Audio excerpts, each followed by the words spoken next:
ಈ ಹೋಳಿ ಹಬ್ಬದಲ್ಲಿ ಇದು ಮೊದಲ 8 ದಿವಸ ಮೊದಲೇ ಇದರ ಆಚರಣೆಯನ್ನು ಮಾಡತಕ್ಕಂತಹ ಸಂಪ್ರದಾಯವು ಕೂಡ ನಮ್ಮ ದೇಶದ ಹಲವು ಕಡೆ ಕಂಡುಬರುತ್ತೆ.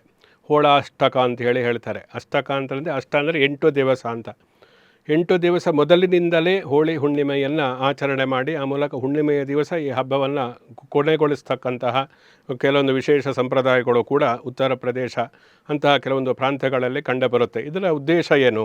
ಇದು ಹೋಳಾಷ್ಟಕ ಅಂದರೆ ಇದರಿಂದ ಏನೋ ತೊಂದರೆ ಆಗುತ್ತೆ ಅಥವಾ ಮಕ್ಕಳಿಗೆ ಏನಾದ್ರು ತೊಂದರೆ ಆಗುತ್ತೆ ಅನ್ನತಕ್ಕಂತಹ ಭಯ ಪಡತಕ್ಕಂತಹ ಅಗತ್ಯ ಏನೂ ಇಲ್ಲ. ಈ ಹೋಳಿ ಹುಣ್ಣಿಮೆಯ ಅಥವಾ ಈ ಹೋಳಿಕೋತ್ಸವದ ಪ್ರಮುಖವಾದಂತಹ ಪೌರಾಣಿಕ ಹಿನ್ನೆಲೆಯನ್ನು ನಾವು ಗಮನಿಸಿದಾಗ ಝುಂಡಿ ಅನ್ನತಕ್ಕಂತಹ ರಾಕ್ಷಸಿ ಚಿಕ್ಕ ಚಿಕ್ಕ ಮಕ್ಕಳನ್ನೇ ತಾನು ಸಾಯಿಸ್ತಾ ಇದ್ಲು, ಆ ಮೂಲಕ ಅದನ್ನು ತಿಂತಾ ಇದ್ಲು. ಅಂತಹ ಚಿಕ್ಕ ಚಿಕ್ಕ ಮಕ್ಕಳನ್ನು ಸಾಯಿಸಿ ಅಂತೇಳಿ ಅನ್ನತಕ್ಕಂಥದ್ದು ಪುರಾಣದಲ್ಲಿ ಬರುತ್ತೆ.